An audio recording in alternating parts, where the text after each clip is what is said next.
A+ ട്യൂബിലേക്ക് സ്വാഗതം.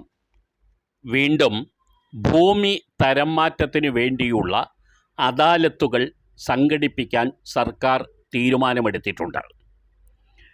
ഇപ്പോൾ തരംമാറ്റത്തിന് കെട്ടിക്കിടക്കുന്ന അപേക്ഷകളുടെ എണ്ണം 2,83,000 വിവിധ ഡെപ്യൂട്ടി കളക്ടർ ഓഫീസുകളിലും റവന്യൂ ഡിവിഷണൽ ഓഫീസുകളിലുമായിട്ടാണ് ഇത്രത്തോളം അപേക്ഷകൾ കെട്ടിക്കിടക്കുന്നത് എന്നുള്ള റിപ്പോർട്ടിൻ്റെ അടിസ്ഥാനത്തിൽ വീണ്ടും ഭൂമി തരംമാറ്റ അപേക്ഷകൾ തീർപ്പാക്കുന്നതിന് അദാലത്തുകൾ സംഘടിപ്പിക്കുക തന്നെ വേണം എന്ന് റവന്യൂ മന്ത്രിയുടെ അധ്യക്ഷതയിൽ ചേർന്ന ജില്ലാ കളക്ടർമാരുടെ ഒരു അവലോകനത്തിൽ തീരുമാനമായിട്ടുണ്ട്.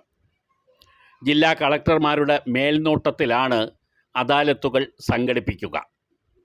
ഓരോ താലൂക്കിൻ്റെ പരിധിയിലും വരുന്ന അപേക്ഷകൾ നിശ്ചിത ദിവസങ്ങളിൽ നടക്കുന്ന അദാലത്തിൽ പരിഗണിച്ച് തീർപ്പാക്കപ്പെടും.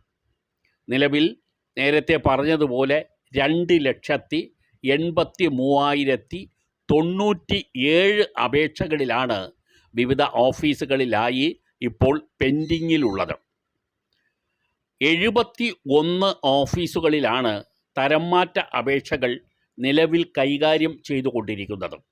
ഇതിൽ ഏറ്റവും കൂടുതൽ കുടിശ്ശികയുള്ളത് ഫോർട്ട് കൊച്ചി, മൂവാറ്റുപുഴ RDO ഓഫീസുകളിൽ ആയിരുന്നു.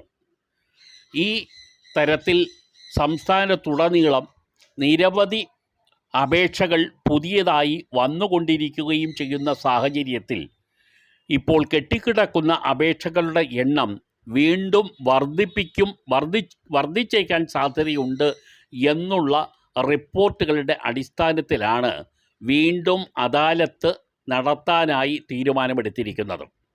അദാലത്തിൻ്റെ തീയതികൾ പ്രഖ്യാപിച്ചു കഴിഞ്ഞാൽ ആ വിവരം ഈ ചാനലിൽ ഉൾപ്പെടുത്തുന്നതാണ്. ഭൂമി തരംമാറ്റവുമായി ബന്ധപ്പെട്ടിട്ട് നിരവധി എപ്പിസോഡുകൾ ചെയ്തിട്ടുള്ള ഒരു ചാനൽ എന്നുള്ള നിലയിൽ ഈ വിഷയത്തിൽ അപ്ഡേറ്റ് ചെയ്യുന്ന വിവരങ്ങൾ നിങ്ങൾക്ക് ലഭിക്കുന്നതിന് ചാനൽ സബ്സ്ക്രൈബ് ചെയ്യുക. അതുപോലെ തന്നെ ചാനൽ സബ്സ്ക്രൈബ് ചെയ്യുന്നതിനോടൊപ്പം ബെൽ ഐക്കൺ ഇനേബിൾ ചെയ്ത് നോട്ടിഫിക്കേഷൻ ലഭ്യമാക്കുകയും ചെയ്യുക. നന്ദി.